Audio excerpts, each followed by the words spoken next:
Hello and welcome to today's edition of Global Pulse. The game of cricket has always been geopolitically charged in a subcontinent that shares both borders and an obsession with the sport. And the Champions Trophy, which began on February 19th and will continue to March 9th, is yet another arena where this is on display.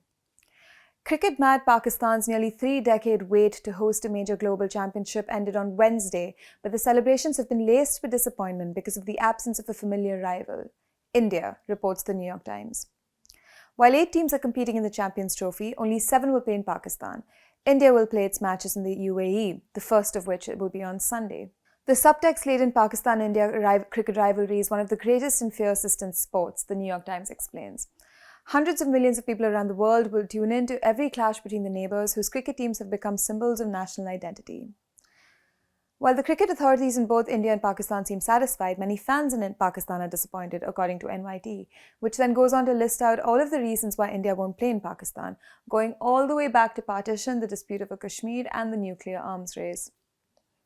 There was often enough political room for the countries to host each other's cricket teams, the New York Times says, but separating the political tensions between Pakistan and India from cricket became almost impossible after 2008, when Pakistani militants crossed into India and attacked Mumbai, killing more than 160 people. India's cricket team has not travelled to Pakistan since 2008, with the two teams only playing each other in global tournaments like the World Cup and Champions Trophy. Pakistan, on the other hand, has played in India, including before a very hostile crowd in 2023. The growing threat from Islamist militants have kept other teams away from Pakistan too. International cricket matches have dried up in Pakistan after a militant attack on the Sri Lankan cricket team in Lahore in 2009. It's why this current tournament is such a big deal for Pakistan. It's a chance to show the world that the country can host big tournaments again. Meanwhile, the BBC reports that a tiny village in Chhattisgarh has become India's YouTube capital, with social media sparking an economic and social revolution. It's a microcosm of YouTube's effect on the world, the BBC says. Some 4,000 people live in Tulsi, and reports suggest more than 1,000 of them work on YouTube in some capacity. Walk around the village itself and it's hard to find someone who hasn't appeared in one of the many videos being filmed there, reports. February 2025 marks the 20th anniversary of YouTube. Around 2.5 billion people use the platform per month, and India is one of YouTube's biggest markets. And all this filters down to this village in Chhattisgarh, Tulsi, where the YouTube revolution began in 2018 with a channel called Being Chhattisgarhia. The money that YouTube brings has transformed the local economy, locals say, and beyond financial benefits, the social media platform has become an instrument for equality and social change, the BBC reports. The residents who've launched successful YouTube channels and found new streams of income include a number of women who've previously had few opportunities for advancement in this rural setting. Under the banyan trees, conversations have turned to technology and the internet, the BBC says. Impressed by the content creators in the village, the state government established a state-of-the-art studio for the village in 2023, with the local administration seeing it as an opportunity to bridge the digital divide.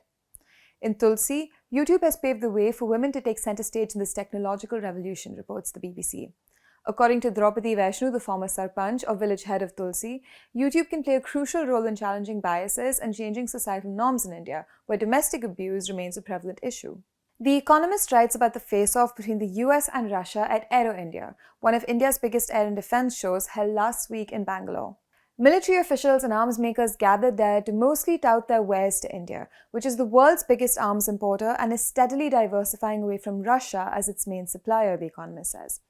But this year, the commercial and geopolitical stakes were especially high given the war in Ukraine, Trump's return to power, and an anticipated Indian order for 114 fighter jets worth around $20 billion.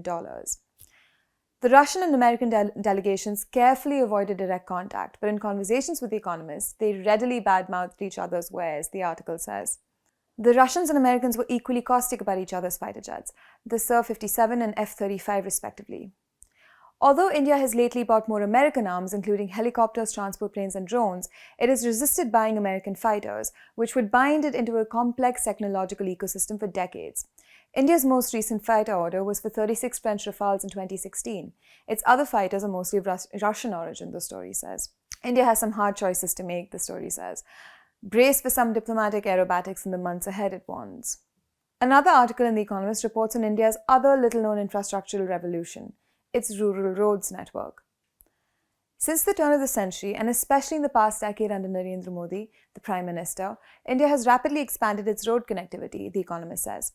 The national highway network nearly tripled in length from 52,000 kilometers in 2000 to over 1,46,000 kilometers last year, adding an average of around 3,900 kilometers a year. But what's lesser known is the infrastructural revolution in the villages. In 25 years, India has added an additional 7.7 lakh kilometers in rural roads. That effort to link villages to market towns with all-weather roads, known as the Prime Minister's Rural Roads Programme, was announced in 2000. It is part of an effort to narrow the huge urban-rural income gap and has been supported by every government since. Some states also run a complementary Chief Minister's programme. Today, the orange and black signboard marking a road built under the scheme is a fairly familiar sight across India, The Economist writes. The result? Reduced travel times, increased access to transport services, greater labour mobility out of agriculture, children staying in school longer, a slight rise in consumption, and improved conditions for women. Of course, there remain many ills that roads alone cannot solve, The Economist concedes. Women did not report increased bank account ownership or property rights. Infant mortality increased, suggesting that better maternal care only delayed rather than averted some deaths. Most glaringly, there is no evidence that the roads raised rural income levels. But the full impact on income may not yet be apparent. Plus, simply investing in road infrastructure isn't enough to fully develop villages. Agriculture, for example, is still affected by lots of bad policies which can't be fixed simply by a paved road. Indeed, corruption at the local level is endemic across India. Some roads are built with dodgy materials or mixes. Local politicians may prioritize funds for areas where they have more voters, the story reminds its readers. But rural India has changed for the better, thanks to the program. A BBC Eye investigation finds that a Mumbai-based pharmaceutical company, Aero Pharmaceuticals, has been fueling a drug crisis in Western Africa. It reports that Aero makes a range of pills that are packaged to look legitimate, but all contain a harmful mix of ingredients, including a muscle relaxant so powerful it's banned in Europe. This combination of drugs is not licensed for use anywhere in the world and can cause breathing difficulties and seizures. An overdose can kill, reports the BBC. Despite these risks, these opioids are popular as street drugs in many West African countries like Ghana and Côte d'Ivoire because they are so cheap and widely available. The BBC conducted a sting operation in Aero with an operative posing as an African businessman and looking to supply opioids to Nigeria in conversation with one of Aero's directors. In the secretly recorded footage, the operative tells Vinod Sharma, one of the directors, that his plan is to sell the pills to teenagers in Nigeria who all love this product. Sharma doesn't flinch.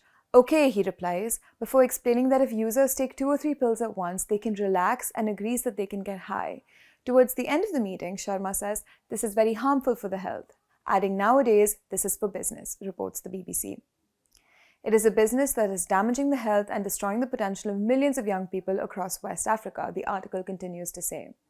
Aero's pills are causing misery across the streets of West Africa, with thousands of young people addicted to the pills. Publicly available export data shows that Aero and its sister company, Westfin International, are shipping millions of such tablets to Ghana and other West African countries. Aero is not the only Indian company making and exporting unlicensed opioids. Publicly available export data suggests other pharma companies manufacture similar products, and drugs with different brandings are widely available across West Africa, reports the BBC. These manufacturers are damaging the reputation of India's fast-growing pharmaceutical industry, which makes high-quality generic medicines upon which millions of people worldwide depend and manufactures vaccines which have saved millions of lives.